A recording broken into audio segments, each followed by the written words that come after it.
Olá, meus amores, tudo bem com vocês? Eu espero que sim. Hoje nós vamos falar sobre polinização e dispersão na aula de ciências. Muito bem, vamos começar. Conforme você estudou, as flores são responsáveis pela reprodução das plantas. Elas produzem um pó amarelo chamado pólen. Muitas plantas precisam da ajuda de animais para realizar a polinização. Polinização? Isso mesmo. Polinização é o processo pelo qual o grão de pólen é levado de uma flor a outra, dando origem ao embrião, que fica protegido dentro da semente. Esse processo é fundamental para que essas plantas se reproduzam. Olha só, os frutos, eles protegem as sementes em seu interior. Muitos animais, como os morcegos, as aves, alimentam-se de frutos. E ao defecarem, acabam espalhando as sementes pelo ambiente em que processo chamado de dispersão. E aí nós temos aí o tucano, né, comendo os frutos.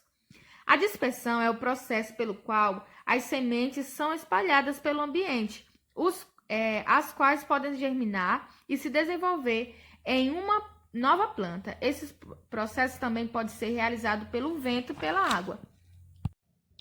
Tanto a polinização quanto a dispersão de sementes podem ocorrer com a ajuda de animais ou de fatores do ambiente, como a água e o vento. O tucano, ele come aí o fruto do mamoeiro e ao defecarem, eles espalham as suas sementes em diversos lugares.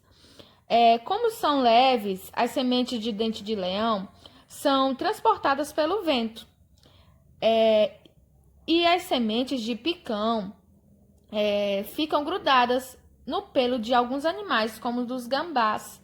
Conforme esses animais se movimentam, elas caem no chão e podem germinar e dar origem a novas plantas. A cutia, ela se alimenta das sementes de uma planta chamada jatobá. Esse animal tem elas têm o hábito de enterrar as sementes para ter alimento em outra estação. Quando ela muda de território, ela esquece algumas sementes aí, ou é predada por felinos, ou então a semente que ficou enterrada germina e dá origem a outra planta. Os beija-flores, eles estão entre os principais responsáveis pelo transporte de grãos e de pólen de uma planta para outra. Porque ele pode transportar em suas asas, em seu bico, né? Porque as flores, elas têm um néctar e eles puxam esse néctar e de quebra ainda leva o pólen.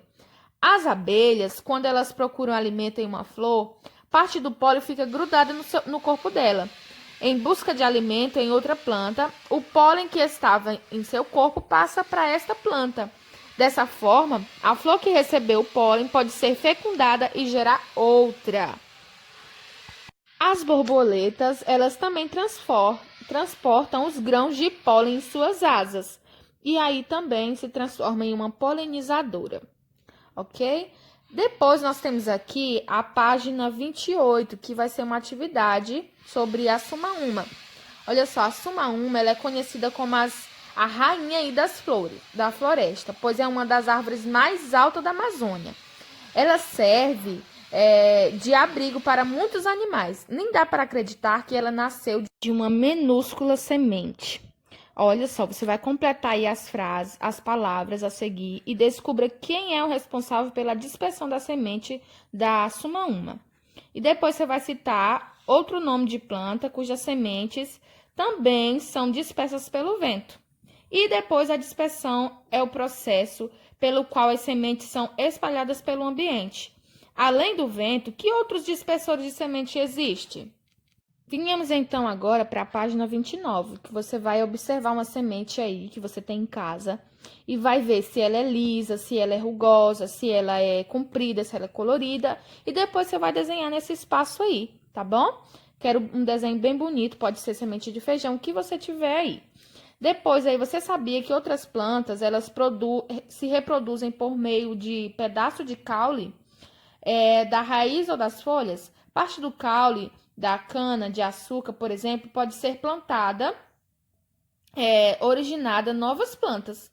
O caule de uma planta chamada hortelã pode desenvolver raízes que, se encontrarem em boas condições, se desenvolvem e dão origem a uma nova planta. Então, aí não é somente pelas sementes, mas sim também pelos caules, pelas raízes, pelas folhas, não é isso? E aí nós temos a atividade de ir para casa, que vocês vão realizar aí, vão ver aí. As plantas são seres vivos que nascem, crescem, podem se reproduzir e morrem também. Para crescer e se desenvolver, as plantas precisam de terra, de água, de sol. A maioria das plantas apresentam raiz, caule, folha, flor e fruto. As plantas são alimentos importantes e não devem faltar em nossa alimentação. A polinização e a dispersão das sementes podem ocorrer com a ajuda do vento, da água e dos animais.